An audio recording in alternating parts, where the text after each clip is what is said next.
How is the day? Yeah, the day is very busy. There's a lot of things going on in Kenya at the moment because, as you see now, Ojwang died when we were just preparing for the budget, finance bill, the IBC petition, because you see they were gazetted yesterday against the in contempt of court. There's the privatization. It seems that Kenya Kwanza had too many things going on at the same time. So it's a very busy time, and I think that it's difficult for one single human being to handle all this together. But I think maybe it's a strategy by the state just to congest so many things. Like, can you imagine? Ojwang died yesterday, but one. Then you realize that the IBC commissioners is being gazetted against the court order. Yeah. At the same time, the budget is being read tomorrow. At the same time, people should be going to reject the finance bill on 25th. People want to have a celebration of 1 year anniversary of entering parliament. There is a lot of things going on in Kenya at the moment that you don't even know where you should be going. And of course, we just finished the one of Rose Njeri. If you look at the newspaper now, Adani is back. So just too many things going on. So I was just trying to involve myself the much I can. And we believe that we are going to put our finger into the root cause of the problem and then find a solution. Okay, thank you so much. If you're on comment section, please, if you have any question that you want a professor to answer, kindly please write it on the comment section. And let me take this opportunity to thank Maribela One and Gitonga. Please, if you have any question that you want Professor to handle, this is the perfect time because, Professor has been on the ground. If you are very keen following the death, the murder of Albert, Prof has been on the ground. You accompany everybody to the morgue and everything that took place. Prof, when you look at the incident of Albert Ojwang, from what happened, from the time he was arrested to time he went to Mawego, to time he was driven to Nairobi, to the Central Police Station, to the morgue. Then they say that they took him to the hospital where he was pronounced dead. From that time, he was taken to the mortuary, to the time also you accompanied the autopsy. Can you just paint for us the picture, because you are a perfect person, because you've been on the ground, especially when it comes to the issue of autopsy?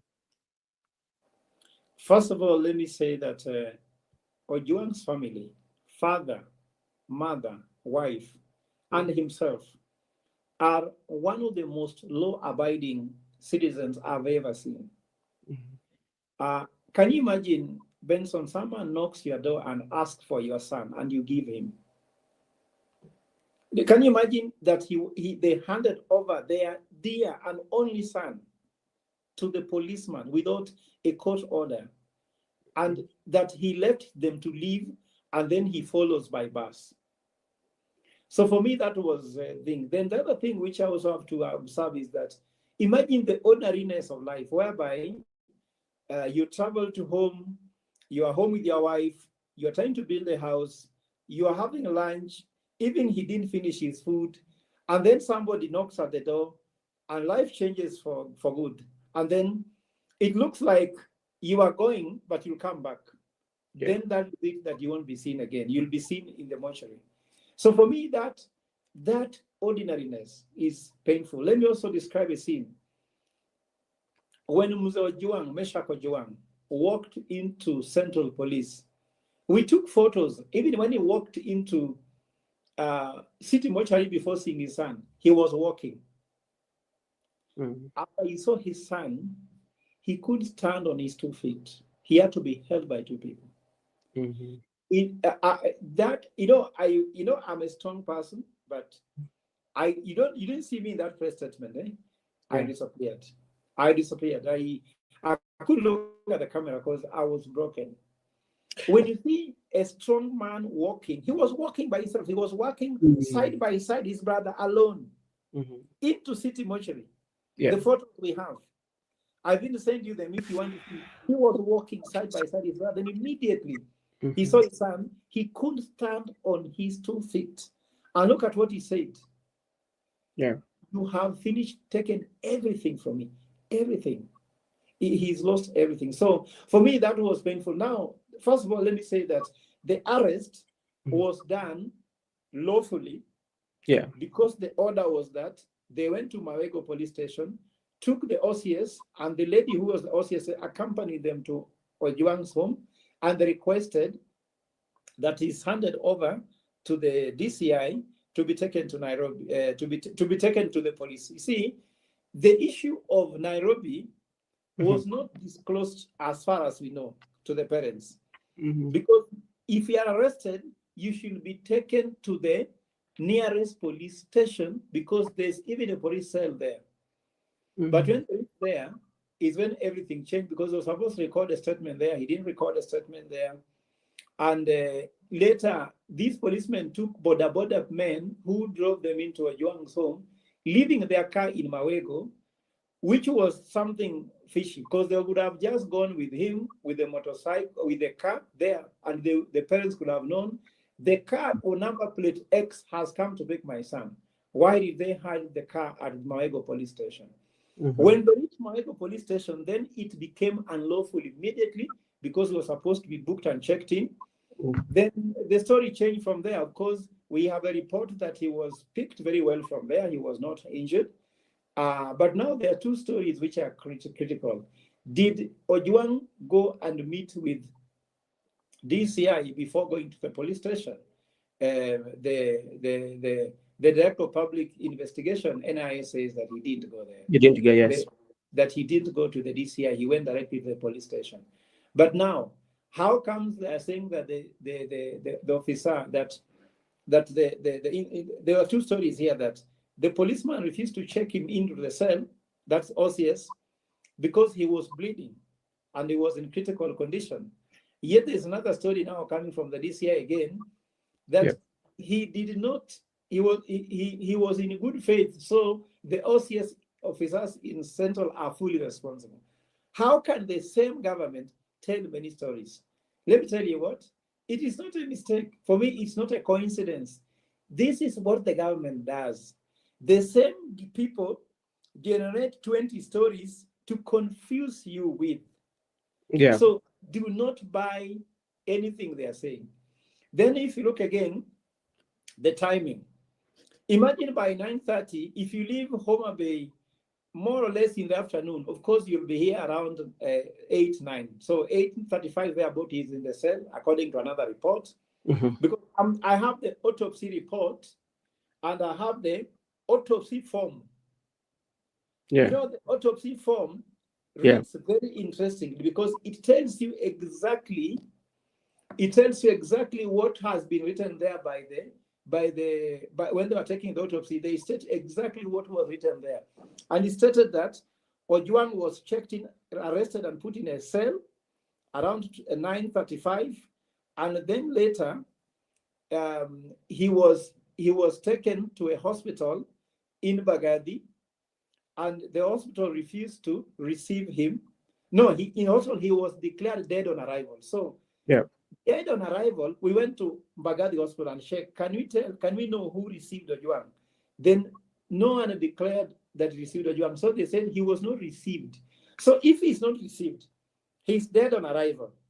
Who declared him dead? Because in healthcare, normally there must be somebody who pronounces somebody dead. There should be a doctor or a medical practitioner, because the policeman can just report he's dead, but the doctor declares that on arrival, we look at all the vital signs and declared him dead. So they can say he died on arrival, or he had died somewhere on the way. The policeman wanted to sneak him into Baghdadi. I also can reveal to you that these people wanted to disappear with the body of Ojwang when they discovered that things were very thick. The body we have a lot of information about this thing. So I can tell you all these stories, they are like all 20 stories in one scene. In the scene in Homa Bay, there are very many stories. In Mawego, many stories. On the route, many stories. To the police cell, many stories. But there is something which is consistent about these stories. All these stories look very invalid. If you listen to the Muze's story, then it is consistent. But their story is very invalid. So they are they are misinforming the public for interests that they know well. Okay, thank you so much. And you know, I was listening to the DCI and saying that the reason why even the late Albert Ojwang was brought to Nairobi is because where the scene, the crime was committed. And I don't know whether when a crime is committed, especially when somebody tweets through a Twitter or where he publishes in the social media, how do you authenticate that it was committed in Nairobi or where it was reported? You know, there is something we call in science called spatiotemporal. Spatiotemporal. Spatio means space. Temporal means time. So spatiotemporal means at a certain place at a certain time. First of all, the information we have is that it's not Ojwang who tweeted that content that is claimed to have brought this issue. The tweet was done with Kevin's Twitter handle. And it is not Kevin who tweeted. It is somebody else. So even if investigation was to take place, that's why Kevin was released, because no one could prove that Kevin tweeted that thing. And even what was tweeted do not warrant anything called false publication. You know, false publication cannot be declared false because of the tweet. It must be investigated and all facts proven to be wrong. Did they check the claims these people have and they nullified them and found them to be false? So you cannot really put your finger into that because, of course, technology can check the phone. Where your phone was. If you use your phone, you can tell, isn't it? But you see now, if they knew all that information, why could that information hold Kevin in custody until now? Why was Kevin left scot-free without a charge sheet? Kevin was taken to ODPP, and ODTV said that those charges cannot be confirmed, and that's why there was no charge sheet, and therefore Kelvin was left scot-free. Yet it is this Twitter handle that was used. How did Ojwang deserve to die for that? You know, if at all investigation will take place, Ojwang could be now with his wife and child and family. So all those things you are hearing, excuse me, let me tell you what Benson in law. If you go to Article 51, is where the rights of everybody who is arrested is outlined. You have access to a lawyer. Was Ojwang given access to his lawyer? Lawyers were looking for him throughout. You should have 24/7 access to a lawyer because you are being processed. The only thing that he was being held because it was a weekend, but he had to have access to a lawyer. He still had a right to life when all his rights were there except freedom was suspended, but freedom was just limited, not suspended, because he could still talk to a lawyer, he could talk to a family member and the rest. So all those things you're talking about cannot be able to withstand any test of time. And let me tell you what, my brother, Sai, if you are in Kibra here, or you're in Madari or Huruma, and you call a policeman that you have thugs in your front door, will they not tell you to send them fare or send as fuel? Now, Hapa, they had money to travel 400 kilometers to Homa Bay. Who funded it? In which budget is it? Which budget item has that? Or this money they are spending is coming from the sky? So either it is a senior officer who used public funds to perform a private activity, or somebody privately funded it. And do you know how hard it is? Even I'm sure some of you have been arrested. Even if you just want a policeman to go and pick a form from one hospital to another, they tell you give them fare. Ama wewe hujawahi ulizwa hiyo?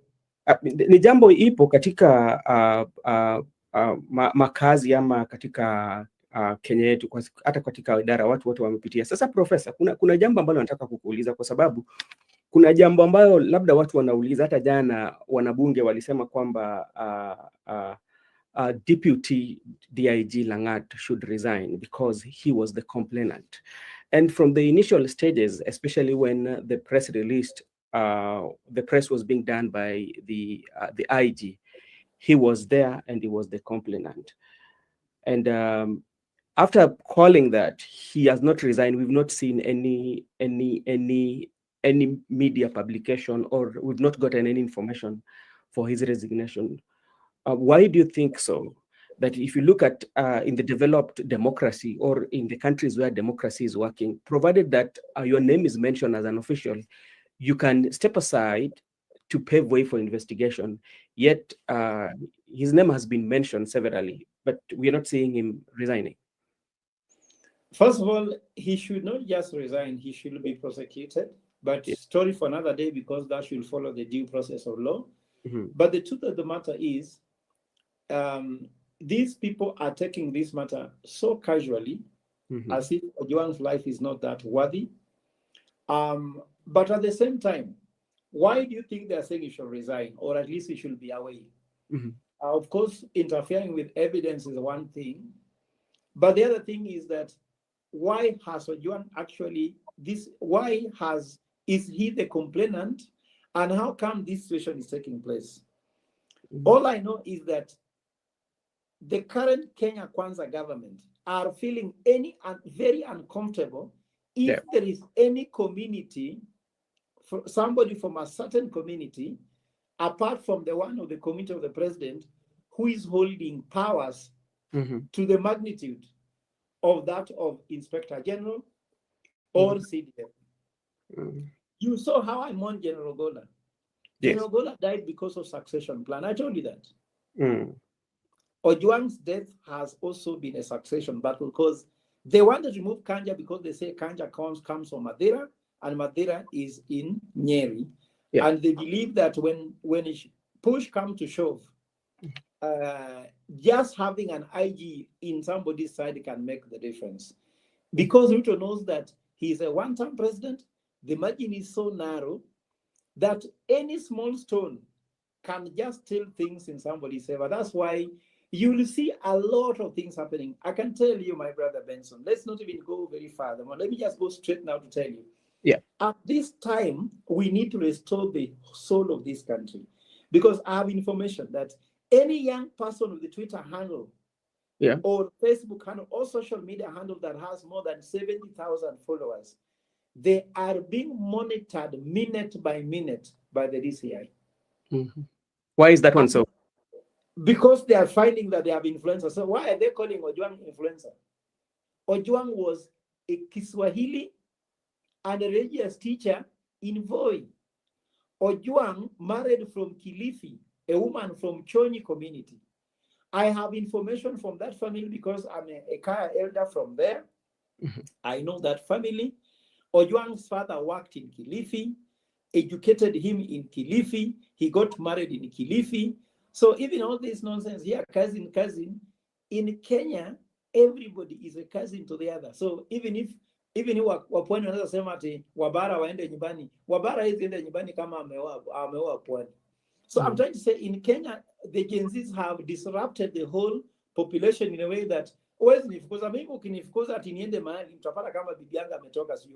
so I'm trying to say that the young people are being targeted now, and they're going to monitor minute by minute. So I can tell every Kenyan, so long as you have a Twitter handle that reaches 70,000, or social media handle which is above 70,000 followers or subscribers, you are being monitored because you can influence information. You know, these people control the street. They thought that when they cordon the street, they have actually saved the nation, isn't it? Yeah. Then the guys went to social media, and then they went to mainstream media. You know, for me, I don't talk on Citizen. Even today, I received a call from somebody telling me that they want me to go tonight at 9 p.m. to Ramogi TV to be able to speak from there. Then they called me later and told me, sorry, we overbooked. I know the story. I've never been Ramogi for the last 1.5 years. I've never been a citizen for 3 years, because they fear if I go and say something, people will feel. They know what I say. They know I say the truth. I speak truth to power. Yeah. So those people are feared. So any young person, these people don't know how to take dissent. If your wife dissents to you, just engage them. So these people don't know how to engage. They are not intelligent persons. Look at ICT minister, Kabogo, someone born before computer, being in charge of ICT, go to Rwanda. Is a Gen Z who is a CS for ICT. Go to Singapore. So they have incompetent people who should be in, I would call them people should be monuments who should be watching in like somebody going to watch history, being in charge of a ministry. What does Kabogo know about the 25? Does Kabogo know what AI is? Does Kabogo know what ChatGPT is? Can Kabogo regulate Facebook?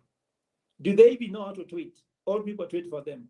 So what I'm trying to tell you is that we are having a government that is so backward that they cannot treat any progressive ideas like the ones of Ojwang, Wakena Kevin, all the Gen Zs, and that is the biggest problem. And the fundamental problem, again, why Ojwang has died, is not, this is why another Ojwang will die, is that the economy is suffering. The president promised heaven, and he cannot deliver even purgatory.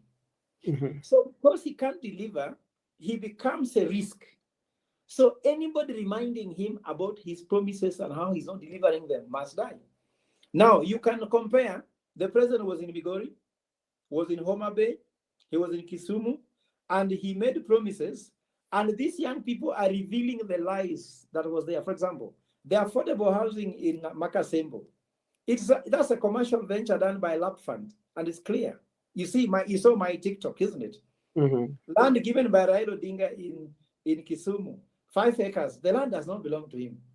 The land belongs to the community. And I talked about it on TikTok. Then later, the Corando family came out and the other families and said, yes, the auction was the company, not the property. Remember, Raila Odinga acquired that land only 5 days after NDP joined together with the KANU. So those ones were KANU gifts. They are not really his. So all these revelations coming, AI can dig that information and give you. I could even tell the title lead. So what's happening here is that when you cannot perform, you become a security. Just like Benson, if you have a wife and you have children, and you promise them they'll be happy, then home there's no food, and your wife cannot get satisfied with her needs, isn't it? Yeah. When they remind you, Benson, are you not the head of the family? Then what do? You bang the table. And when they put around, you kick somebody. So you can become a killer in your house just because you can't deliver. So William Ruto and Kenya Kwanza government cannot deliver on anything. So they are killing people. Lastly, there's what you call budgeted abductions and budgeted killings. John Mbadi increased the budget for security from 251 billion shillings to 371 billion shillings. That is a 200 billion increment, 100 billion increment. And then when I asked him, why have you increased the budget on security, reduced the budget on healthcare, reduced in agriculture, reduced in education? And he said, to enjoy development, you need more security. So do you know that that budget for security goes to NIS, DCI, isn't it? Yeah. The police apparatus, internal security. So there's a budget for abduction. Just like the controller budget said there's budgeted corruption, here I'm talking about budgeted abduction. So there's a budget that was used to pick Ojwang, and that budget is still there for anyone. The budget to monitor our social media. A law has just been passed that they can sniff in your social media and look through it. And now, don't you see the relationship? What I'm trying to tell you, that they can, because before when they see your social media, they couldn't use it against you in court or law. Now they're saying they can go into your private social media and now use it in a court of law because they now have passed a law to allow them. So these members of parliament venting to the public, they're hypocrites of the highest order. Okay. Don't give them time, because let me tell you what. Yeah. Benson, sorry. You know, when you're in high school, there is what you call tension management. When the tension, the principal or the teacher could call students to talk. Then they tell you we shall address, then they go to bed and do nothing. MPs and senators are crying crocodile tears by venting. They are delaying people from going to Mandamano and telling this government that they should go in home. Okay, thank you. There's this issue of IPOA, and several times IPOA have always raised the matter of one giving them the powers to arrest, because as you listen today, even in the Senate, when the IG was being asked some questions, he keep on referring, we are still waiting for IPOA. The IPOA will do their report, yes. But sometimes if they do their report and they do not have power to arrest, and the members of parliament knows very well that they do not have a power to arrest. After what has happened, could this one be the opportunity for the members of parliament to pass legislation to give IPOA the powers that they need and fund them fully? That is one.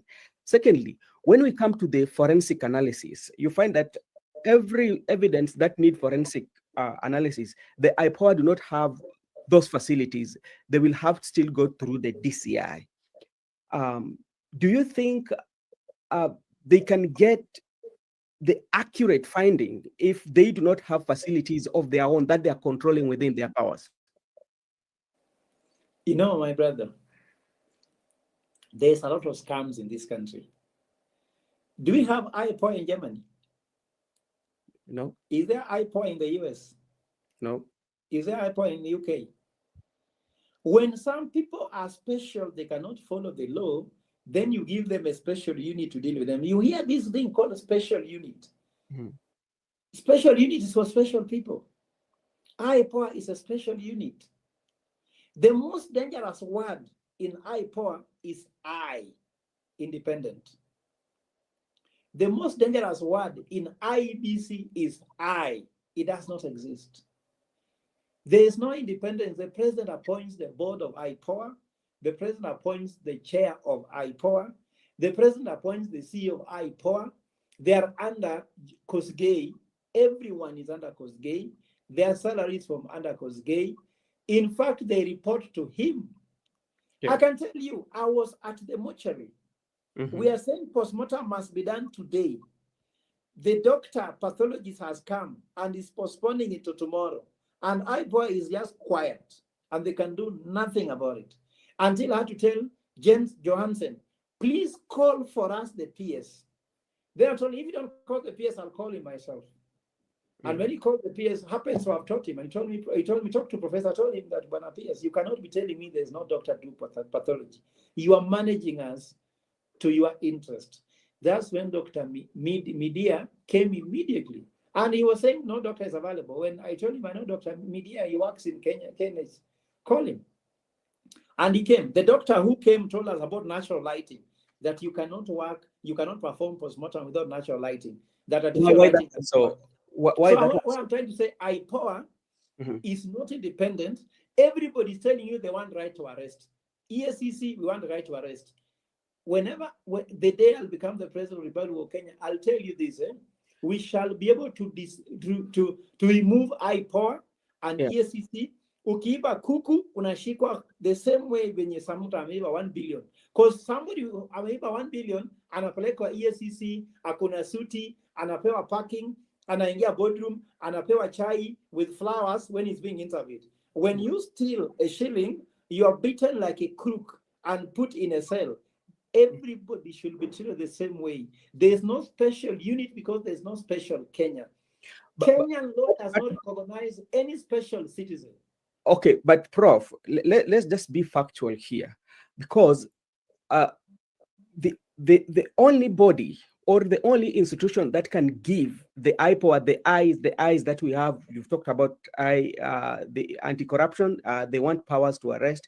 The IPOA too is talking about the same, but the only body that can give them that power is is through legislation. Why can't our members of parliament they pass just through legislation so that they can have all that? Because it's not the first time they've been asking about that. It has been repeatedly. Why can't the members of parliament? So the backstop with the members of parliament. Yeah, but that is not even important, my brother. Let me tell you how investigation happens. Mm-hmm. When we were in City Mortuary yesterday, we had DCI homicide department investigating, isn't it? Yeah. We had IPOA also doing investigation. You understand? Mm-hmm. Then we had the family investigating. We had LSK investigating. We had IMLU investigating. Whose results will be taken in the end? DCI homicide. You understand? Yes. IPOA is secondary. You get me? Yeah. Why do we have DCI? Then you have IPOA. If investigations be done, you don't need to be independent. Independent simply means that you must just follow the law. Just do the investigations. Let me tell you what. Do you want to tell me in the family you want to have independent husband, independent wife, then independent child, so that you can treat your children well? If you are a grandfather and you are dividing land to your family, you need an independent person to come and show you how to do justice. But before we were born, in the kinship leadership system, when Muzungu had not come, where was IPOA? Did people not get justice? Orphans. Your father would die when you are 2 years. Then your grandfather will tell you that your father died long time ago. Ile ni shamba yako. Sivyo? Where is IPOA there? We have lost values. We have lost dignity, isn't it? We are too corrupt. We have lost patriotism. Those are the issues, my brother. When you have no values, you can have IPOA with powers even to shoot people. And they will still not shoot those people. Okay, Prof. Thank you so much. And there's also an area that I want to get your thought, because I might have maybe the way I saw it today in the Senate, the way the CS Murkomen was talking, and even the IG Kanja. And especially, I would want to take it with the CS Murkomen. From all my analysis, he was throwing the ball at the IG or at the police to show that they are independent. They have to do what they're supposed to do without interference. But if you look at the law, does it mean that the police service, they do not have supervisory role, especially maybe from the executive or from the Ministry of CS? You see, there is no political will to give Kenyans justice. When they have the will, they do it. Look at the case of Ongondawere. Yes, sir.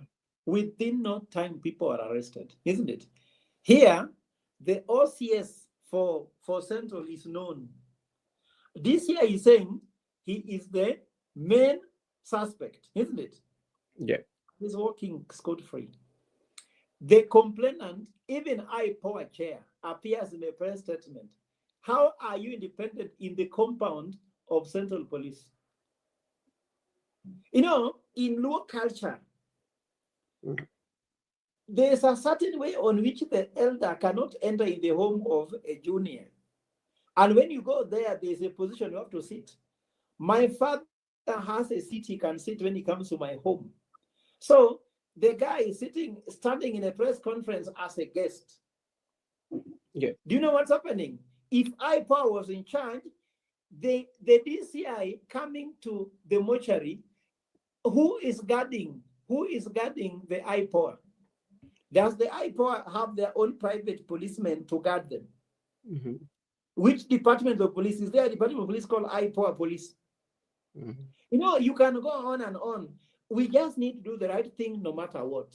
Let me ask you, in other parts of the country, how have they dealt with such like issues? So they have dealt with them. Yeah. Which IPOA is there? If the head of the state is not giving people the political goodwill to remove this, like, you know, Benson, if I'm the head of state, how would you kill a Kenyan and I'm quiet? Did you not see how Kenyans were treated in Tanzania? And people are telling us, oh, diplomacy. Diplomacy. Which diplomacy can allow you to treat my fellow citizen if I'm the head of state? Diplomacy comes after citizenship. You have the primary responsibility to your citizens, second to other nations. So these people, they know what they're doing. The issue I'm telling you here is that let us not waste time with people like Kanja, Mara Langat. The person who is creating the issues is one William Ruto. Look here. How many IGs have left since William Ruto became president? How many have left? One, Joseph, the Kome. Huh? Kome. or ever since he took presidency. Mutambai. Hilary Mutambai. Hilary Mutambai actually resigned because he went on leave immediately when people were in that election mode. Yeah, you know those things, that's where the problem is. I'm telling you, there are so many things I know about Mutambai. He just discovered he cannot preside over the police system because the police system was divided by two people. One was run by William Ruto, the other one by Uhuru Kenyatta. That's why you saw when elections were looking favorable for Azimio, the men in Jungle Green were many. When they were now taking certificate, the men in blue were many. Those things, look at those pictures, you'll see them. Analysis is accurate. So what I'm trying to tell you is that he risked the life of Kome. Now I'm hearing Masengeli should come back, isn't it? Masengeli also have cases with the Gen Z already, isn't it? So when your boss is corrupt, it is so difficult for you to be clean.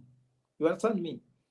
If you are a son of a night runner, how we know it in the western side, you must be a night runner. In fact, if a night runner marries a woman, the first thing they teach the woman is how to do night running. So all these things is going back to one person. The buck stops with the president. Do you know why this is important, Benson? Yeah. If you go to the what they call the when the president was being sworn in, he took oath of allegiance. Yes. And he took oath of allegiance to the citizens of Kenya and to the Constitution of Kenya. Those are the only two allegiance he took, isn't it? Then he took due execution of office, isn't it? Yeah. Which shows him how he should do it. And due execution of office, he carried the Bible and the Constitution. So the only three governance manual. One is the Constitution of Kenya, two laws of Kenya, and three policies. That's how we should follow it. And everything we are discussing here has been provided for in the law, in those three documents. So you just don't need to waste our time. Oh, we need IPOA. The IPOA is a creation of the rich people who need to be treated nicely. IPOA is just there. Whenever there's a political will to do something, they get instruction. Fanya vile unatakana, ile fanya hivi. I can tell you now, if you are to take the phone call of those DCIs and the IPOA people and the head of state and the Minister of Interior, and you just take them for forensic, all those people should be arrested. They are talking.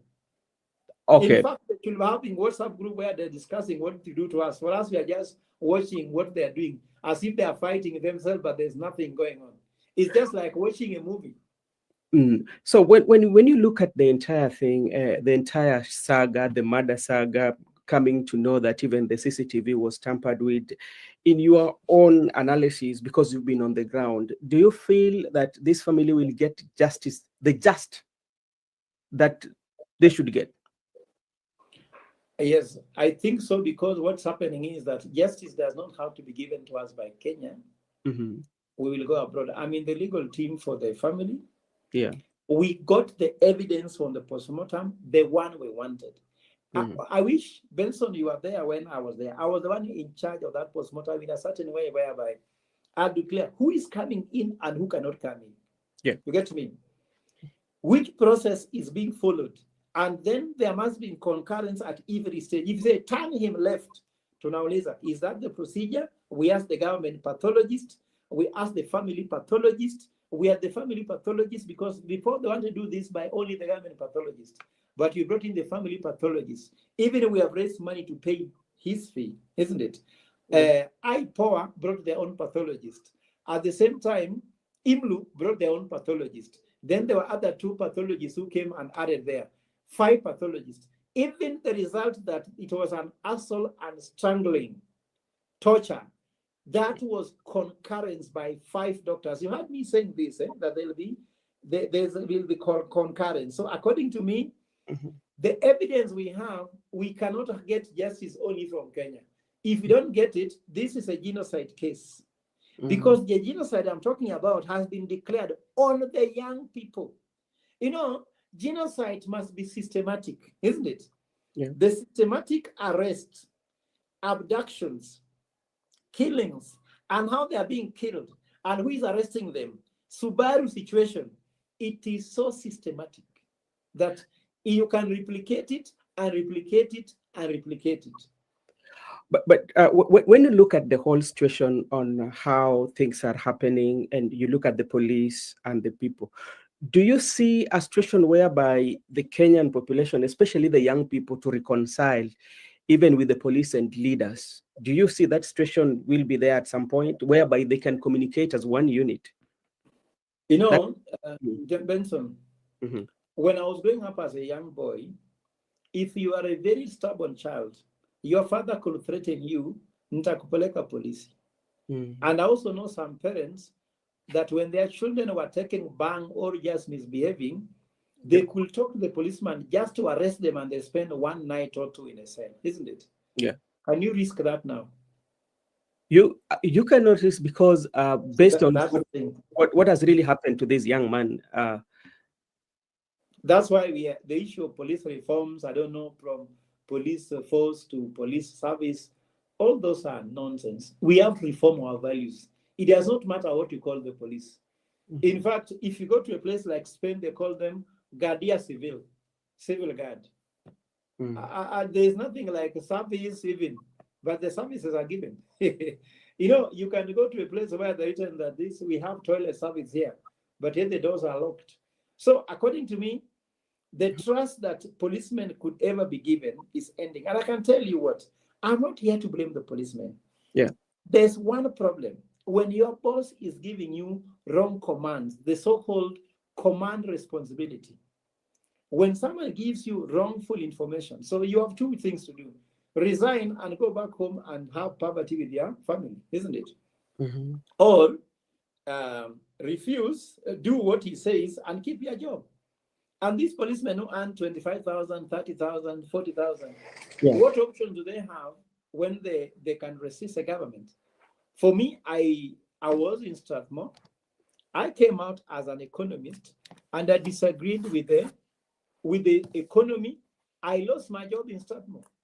And I've been called back, oh, let us go and talk.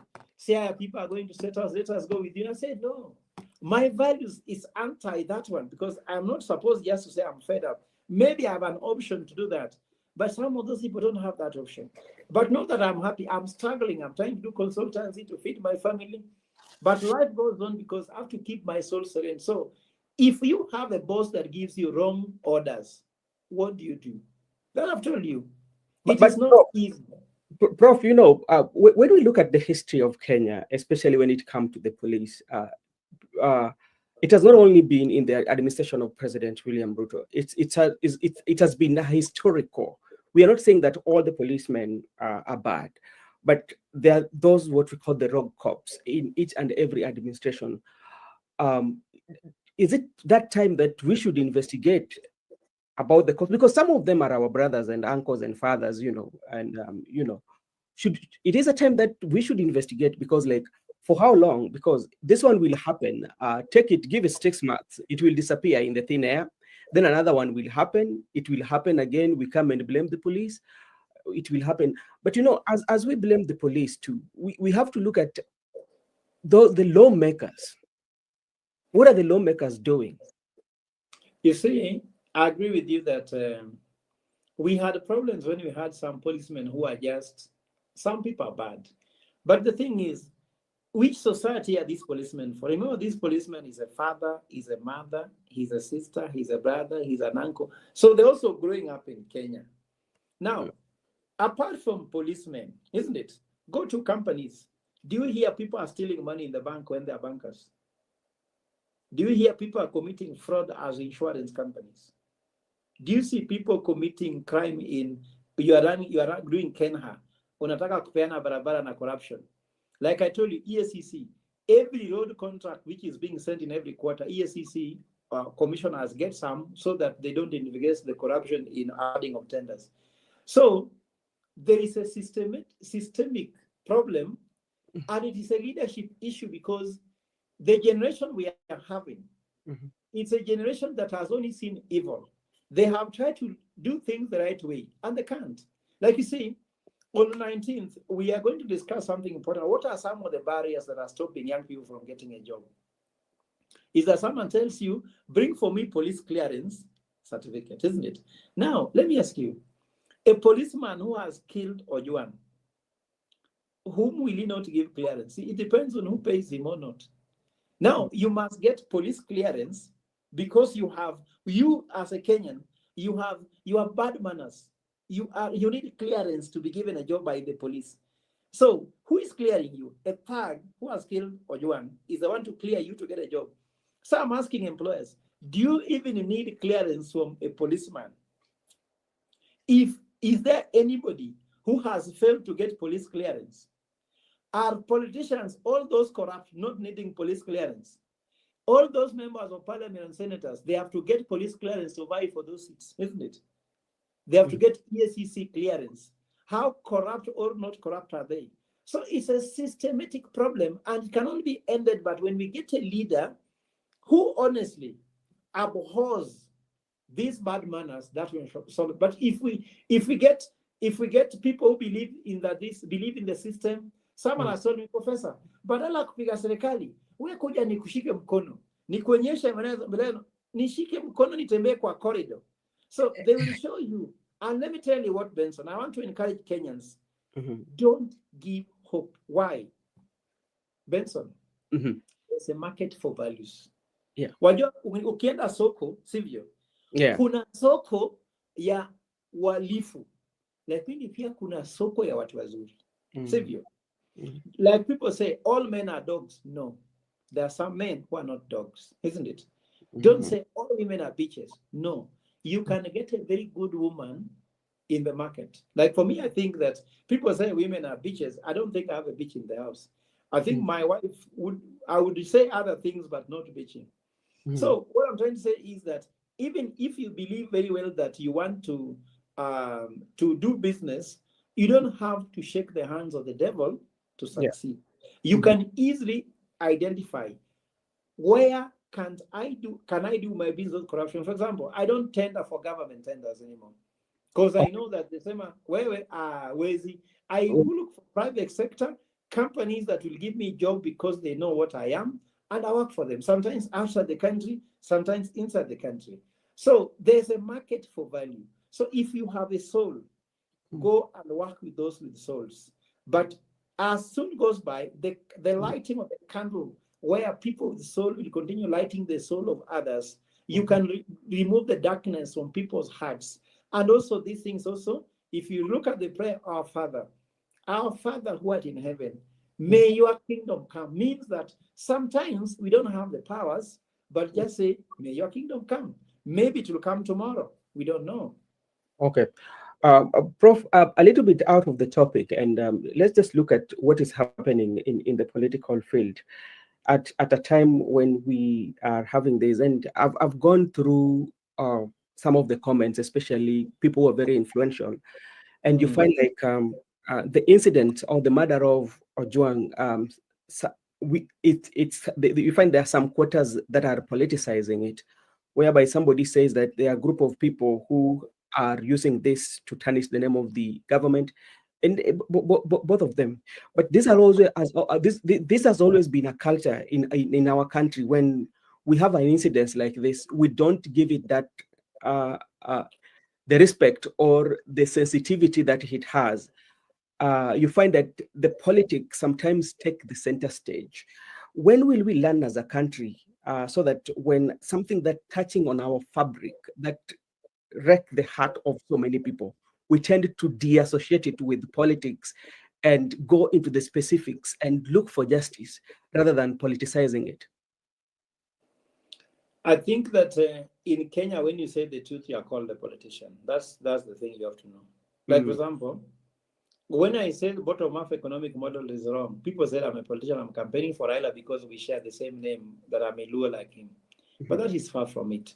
So it's so difficult for citizens to separate the difference with someone who is honest and someone who is political. I've seen people rushing to take photos with the father of Ojwang. Me, I never took a photo with him. Me, I just did what I could do. I stood there, firm, and did what I did. So, Benson, when you walk on the street and the shoe shiner looks at you, do you think they look at your hair? No. They look at your shoe to see whether your shoe can be shined, isn't it? Yes. When you walk on the street and you walk next to a kinyozi, isn't it? Mm-hmm. Does the barber look at your trouser? No. He looks at your hair and say that this hair, like those your beards, wanasema hizi nafasi kati ya mbona hajashave hizi. Then the nail maker will look at your nails and say, ujamaa nafaa nipatie pedicure or medi. Those, so human beings have that inclination to just look at their interest. So the truth be said, it is upon now the family of Ojwang to choose what kind of respect they want to give to their son. Mm-hmm. But you see, politicians have money, and it's also a time when they will throw their money. For example, a politician will come and say, "Oh, let me give you X amount of money to help you do X, Y, Z." Like I remember, this was a very high level death burial for the ex-president Mwai Kibaki. Mm-hmm. When Mwai Kibaki died, there was a battle between Raila and Uhuru and Ruto in the ticket in the presidency. Can you imagine that Ruto went to give Jimmy money? He gave Jimmy some money. I said, "Oh, you have lost your father." You have evidence. Yeah, I have evidence. That's why he did remember that Jimmy gave a very good speech about Ruto in Nyayo Stadium. And then that one is the night before he was visited and given some money. So sometimes when you are in that situation, sometimes you use it commercially. Mm-hmm. And if you use it commercially, politicians will have a lot of power. So this happens. A politician is a politician. Don't blame them. The only thing is that how do you want to use their politics?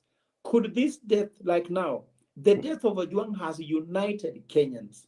So in my view, it should not be used as a platform to blame either side. Okay. For us, we should stand on justice. Like, I'm thinking we should come up with a program on how to restore the soul of the nation so that this Ojwang's death can forever make an impact and save another person who could go through this same thing. I think for me, if we move that direction, mm-hmm. we should not blame this death on Kenya Kwanza, isn't it? Yeah. But we should blame it on the people who are responsible. Mm-hmm. And we should go for the causa causarum, the cause of causes. Who gave the command? Who executed? That's why you saw me when I gave my press statement. Let us not give a blanket statement. Yeah. Let us really go for the people. And let us not politicize by saying, oh, huyu anatoka huku nini. No. Mm-hmm. Let's go for those people. And then, why don't we go on to revise the procedure of arrest? Isn't it? Mm-hmm. Like now, I'm sure if you are any father anywhere, Benson, if someone comes and tells you, let me take your son, my boss has sent me, I guess you just take a stone and hit them, isn't it? Mm-hmm. So what is the process of arrest? Arrest should be done in a certain manner. And now we should even say that when you are arrested, you should be accompanied. You should be accompanied, isn't it?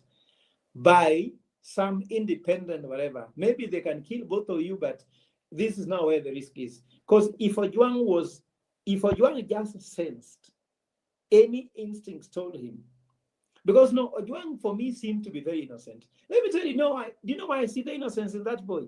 Yeah. Someone comes for your son all the way from Nairobi, and you leave food on the table and you say, let me go. He thought, nitaenda hapa Mawego, nifika huko, watajua tu hakuna kitu nimefanya.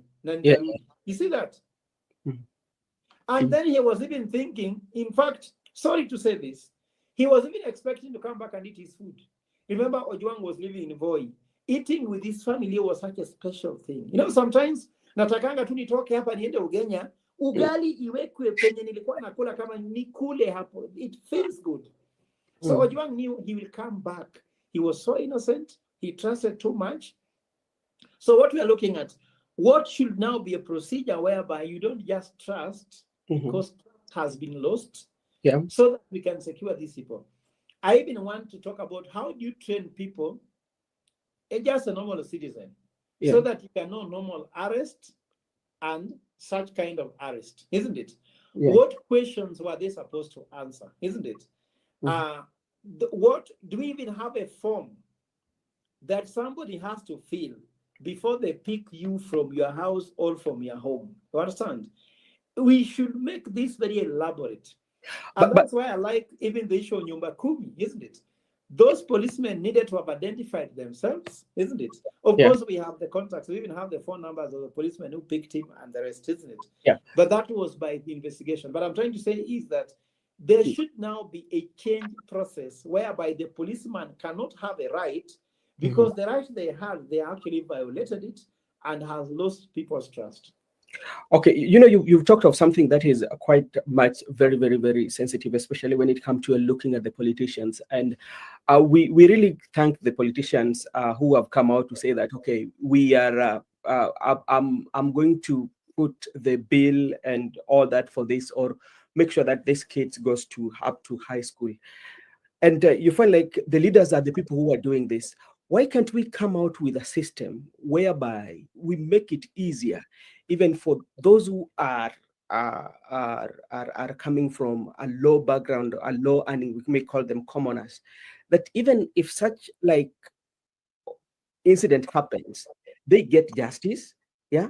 Not to say that, okay, me as a leader, I'm going to foot these bills. And it become a normal norm. It becomes so normal. So we take, for an instance, if 100 people happens and they are very selective, they're not the only ones that the leaders will always come to say that, okay, I'm sponsoring, are the ones that have taken the national attention. But those who are not, have gone through worst than what this one, yeah, but they've not come to national attention. Nobody comes out and say that I'm going to foot the bills. Can't you see that that is the highest hypocrisy?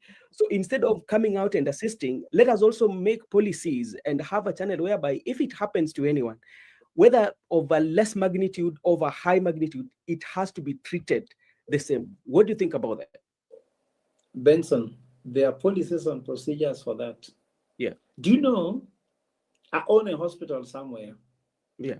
And if somebody gets an accident next to your hospital, they have a right to first aid at your cost, and then the hospital can ask the government to reimburse that cost. You know that? There are certain rights. For example, even alcohol was killing people in Kuru Kwanjenga, making them blind, the government even produced coffin. It's not that someone saying, Mimi nimesimamia sandu. No. Those things are budgeted for. Emergencies, this is an emergency, isn't it? There's a way it should be treated without dehumanizing the family.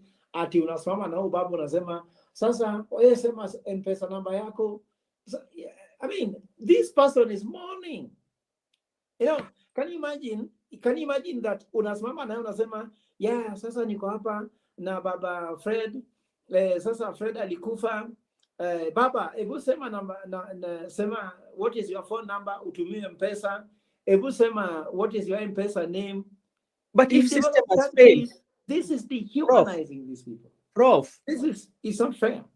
Let us agree, if system has failed, because if system has failed, what else can people do? But I'm not blaming those people who are doing that. I'm trying to say, in a developed country, isn't it?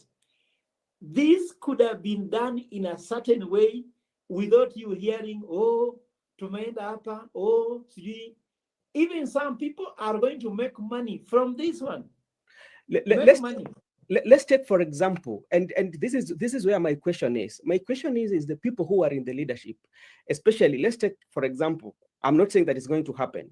This issue is happening in Homa Bay, right? And we have to be very real here, because when this incident occurred, it took long before, especially the leadership, including the MCA who is coming from that area. This was your voter, including the member of parliament, including the governor, including the women rep and all that. Immediately when it happened, they did not come and give the statements immediately. It took a while until, like, if you go to the internet, people started to complain. This is somebody that you represent. And now you will find that the leaders themselves will say that, okay, I've proposed to give like around 100,000 towards the family as a good gesture. But you're not passing the laws. You're not even pushing it hard for this guy to get justice. Yet you can have that ability to give out that money. Benson, do you think these politicians want you to be independent? If you are independent, do you know they have no value?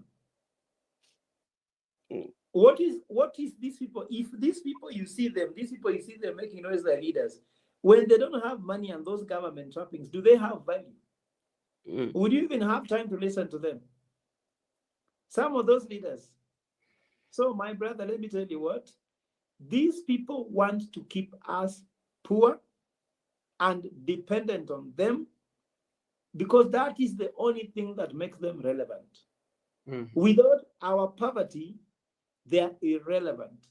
Because what now they're talking about, I don't know, empowerment.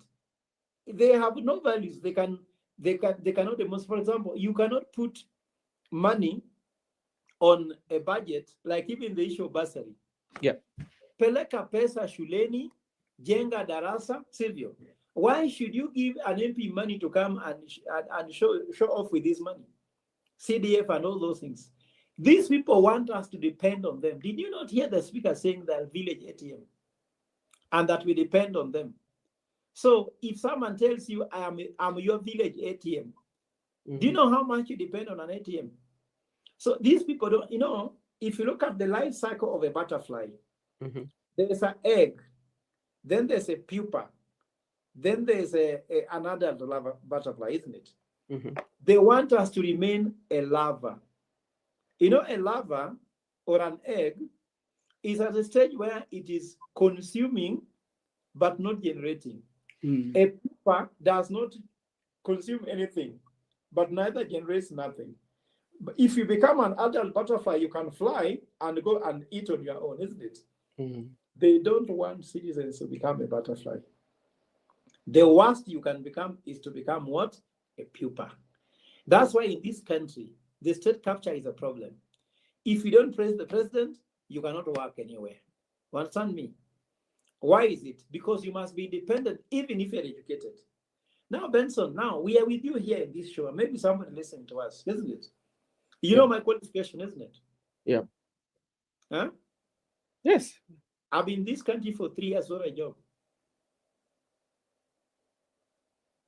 You think that no one knows that? They know, isn't it? Do they care? They don't. But they want me to go and kneel and say, "Wewe ni baba na mama." Silvio. I was far defending Raila Odinga, isn't it? Yep. And I was defending not Raila Odinga, but defending his position, which was right. The cost of living was very high. Economically, it was not making sense, isn't it? I don't blame him because we didn't sign a contract that I was defending his position so that I can get a job, isn't it? Yeah. But they know that I'm qualified. Then he takes his nephew to become economic advisor to William Ruto. And which economic advice can he give William Ruto compared to some of us who are qualified? And of course, I'm not saying even if I get the job in William Ruto government, I'll work. I'm simply trying to tell you is that even if you are qualified, they still want you to beg them and worship them. What can remove us from that mentality is meritocracy. Meritocracy is that you merit. It is not just about saying professionals. For example, Ojwang's family merits a state-sponsored or fund that could have just helped them without them. In fact, they should even know the amount. You get me? Like, if you go to Rome, when the Pope died, did you hear fundraising for his coffin? No. It is standard what is used to bury the Pope. And there was no fundraising. Anybody doing fundraising was scamming anybody. You get me? Yeah.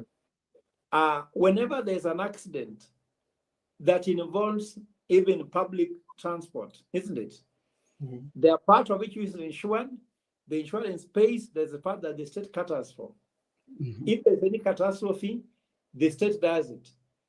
In Kenya, those things cannot be there because all the budget goes to the MPs. If you look at this one, I think we have to finish so shortly. Okay, yes. If you look at the budget 2025, 2026, 3.1 trillion is recurrent expenditure to state officers. You get me? 630-something billion ndio ya maendeleo. Which means they are taking everything for themselves. That's why they can tell you, I will take the cost of the coffin. For me, I'll pay this and that. I can educate that child, isn't it? Mm-hmm. But we don't need that. We just need a fund. In fact, if there's free education, there's free healthcare, that child just needs very little to eat and go to school, because school will be free. Akiwa mgonjwa, there's free healthcare. Yeah. Has someone going to pay for him healthcare insurance for 10 years? Or they want kila wakati nakuja napeana 2,000 shillings, I take a photo. I do TikTok. And maybe before you leave, Prof, you've talked about the budget, and like most of the time we see when the president is having development tour in parts of the country or visiting different counties, there's a allocation that is done, or maybe if a delegation has gone to the State House to talk on the development that they want to have, especially a typical one. A good, perfect example is the one for CIA that happened recently, and you saw the allocation that the president was making, okay, or the promise he was making, building the markets, the pyre, and all that. Where does that one fall in the budget, especially like somebody who is specialized in economics? How does it work? You know, the law is clear on how budget should be done. In fact, those things the president was saying, those are unconstitutional and unlawful. The state is clear that the people should tell the county assemblies and national assemblies the projects that they want. Understand? Like the Siaya people, the people of Ugenya, people of Karachuonyo, people of Homa Bay should go and sit down as a people and say, badala kutengeneza hii barabara tutengeneza ile, badala kufanya hivi tengeneza ile cattle dip, badala hii kitu tengeneza market, sivyo? As the people have come with the projects, they present to the county assembly and the national assembly that now put them together, and that's what you call prioritization. Then after prioritization, they present those things to the executive to put money and implement. There is nothing like CS Treasury coming to read for your budget. That's how a budget should be done. Because a budget done by the CS Treasury in the name called national budget is a budget talking about national priorities. That's what they call it, but they become political priorities. That's why Ruto is using budget as a political priority. Let me ask you, Benson, if you are the CS Treasury now, and you are every day listening to a president saying, in Siaya, I'll put 3.1 billion shillings in the market. In Homa Bay, sasa kazi yako ni nini? If the president the one allocating funds, sivyo? Sasa your work as a head of state ni nini? As a CS Treasury is nini? In fact, when I used to do some consultants with Kenya, the director general used to tell me he gets scared anytime the president visits any area because he will not leave without pronouncing a road. Then you have to do a road which was not in the budget. So let me put this clearly. You have to understand something very important here. Moi used not to read a budget. Moi used to read a price list. If you go back in the days, during budget reading, you used to sit next to your radio, and the next day after budget reading, everyone who could afford used to buy a newspaper because utaona unga shilingi moja, majani nini mkate. Like I remember there's a year when they were reducing the size of the bread. And you know, the family for us were 11 kids. So when they reduced the size of the bread, I used to get one slice. So if the bread was reduced, 3 slices were taken away from the bread. Ilikuwa offside. You're out of that bread. Sasa unasema ninyi kuleni bread, mimi nitakula muogo. So ama utakula ile ubali obusu mayo yenye imebaki mlipika jana jioni. So Moi used to read prices. Then when Kibaki came, he started reading budget expenditure projections and revenue projections. Projections is different from what Ruto is doing. Let me explain. A projection means that if we collect the revenue we are collecting, we shall spend it this way. You understand? So that's why there used to be no budget deficit. Kulipa ushuru ni kujitegemea. Unasikia hiyo? Alafu, he was not borrowing much because alikuwa anasema budget and expenditure projections, isn't it? Now, we come to William Ruto. Ruto reads what's called budget allocation, isn't it? Now, you cannot allocate what you don't have. So that's the big, kutenga, nimetenga hii. So if you allocate, allocation means that it's there. Projections, revenue projection, expenditure projection means we will collect 2.7 trillion. Yeah. When you collect this will go to agriculture, this will go here. So what happens is that so long as that money is collected, it will be used this way or that way. Unaweza mwambia bibi, hii mwezi nikipata pesa, nitakupeleka Mombasa. Sivyo? Yeah. Kama pesa imelia si anavaa nguo. Sivyo?